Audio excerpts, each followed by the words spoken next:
What's going on, dudes and dudettes? So, a lot of big news for USC, recruiting news actually. So for football, they were able to get a 4-star cornerback in Jaeden Gould, or Gould, hopefully I'm saying that right. It was between USC and Penn State. He's considered one of the top corner prospects coming in to football next season, even throughout the whole entire US, so that's pretty cool. They're able to get a guy like that, especially seal him away from another big time program. So hopefully he does stay committed for the next football season. And yeah, overall it's a pretty good pickup in my opinion. Then they also got a commitment from another running back out of Texas in the name of DeAnthony Gatson. He's considered a 3-star guy, but the way they talk about him, seems like he's going to end up being a 4-star when it's all said and done after his senior year coming up. And yeah, I think he's just in the same mold as what the spread offense needs, is a type of running back who can catch more instead of running between the tackles. But he does look like a pretty big dude, and he looks like he has a lot of power and size, so I think he'll be able to run in the middle as well. And USC has a lot of young running backs that will be able to play next season. Well, because now Stephen Carr is gone, but Vavai Malapai, who's a senior, will be leaving as well. So we'll see how that goes. Then, and yes, they got another quarterback coming in as a preferred walk-on, so he's not under scholarship, but he's able to pay his own way to get there, or probably through grants and scholarships. He's from Oklahoma State, and Brendan Costello. Didn't really hear much about him. I knew of a KJ Costello who was at Stanford and just recently went to the NFL, but I don't know if they're related or not. But if he's a preferred walk-on, he probably isn't that talented. It's just to add depth behind Slovis and everybody else just in case, which isn't bad since they lost their other transfer quarterback as well earlier this offseason. So not bad guy to add. Then, yes, yesterday Alex Caruso was arrested in Texas, the Lakers shooting guard, for possession of marijuana and other paraphernalia, some other stuff like that. He was released. He did pay his bail and everything. Pretty much everybody's kind of just joking about it because he wears the number 4, and the Lakers won the championship in 2020, so 420 also. I mean, it's dumb jokes. It is kind of dumb that he got caught. I guess in Texas the rules are still a bit more serious, but that's just the way it goes. Luckily it's nothing too crazy, and he is going to be an unrestricted free agent, so I doubt that's going to keep him from coming back to the Lakers, but we'll see what can happen. You never know. Then the Lakers top trainer, I believe her name is Nina Hasai. They did not renew her 2-year after her 2-year contract was up.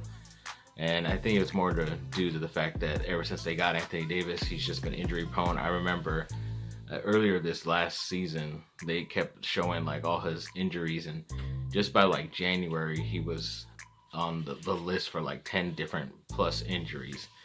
And it was just crazy. And a lot of other guys have been injured as well throughout her tenure. And it's like, yeah, you won a championship the first year, and it's always tough to come back the next year to win another championship. But with as many injuries as there probably is something going on. Even Anthony Davis' private trainer, they're gonna look at him to see if he's doing the correct stuff and maybe change that up as well. But you don't know, that might make him unhappy and he'll want to leave as usual.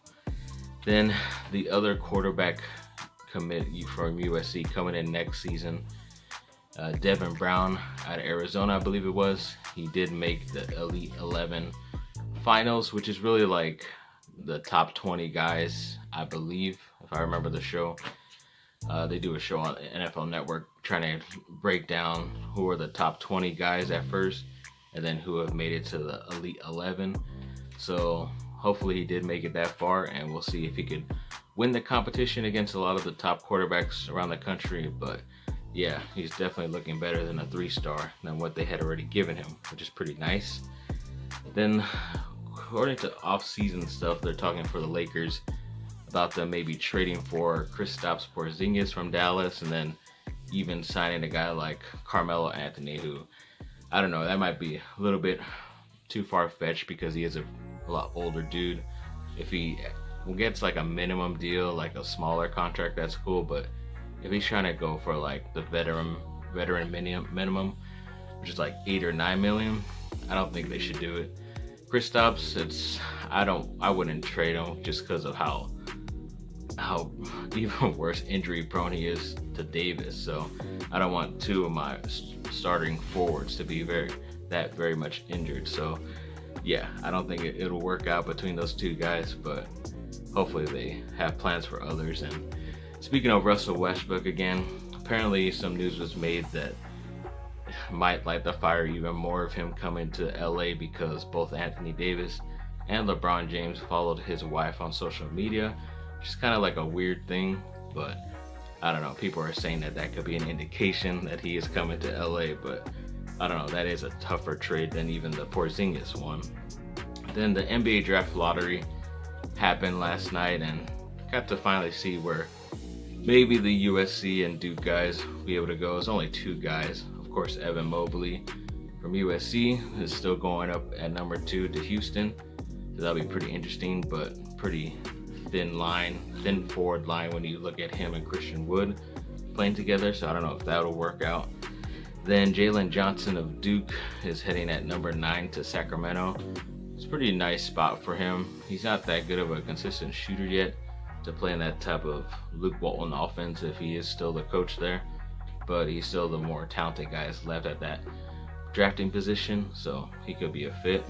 And then to end on some miscellaneous news, yes, New Found Glory is re-releasing their album that came out last year. I think it's like Infinity times Forever times something, I don't know, whatever they called it, but they are releasing it with 6 new songs. I call it like 5.5 new songs because there are 5 new songs, but the other one is called Puzzles, which is a release that they did on from their screen to their stereo one, where they sing songs from movies, and they just redid that song to make it sound better than what it does on that album. So I just call it like a 5.5 new release. So we'll see how that comes out. Interested for that. Pretty sure that comes out in September when a lot of my new music comes out, so be a pretty busy month there. So thanks for watching, people. Like and subscribe. Comment down below. Let me know what y'all think. Have a great rest of your day. Bye.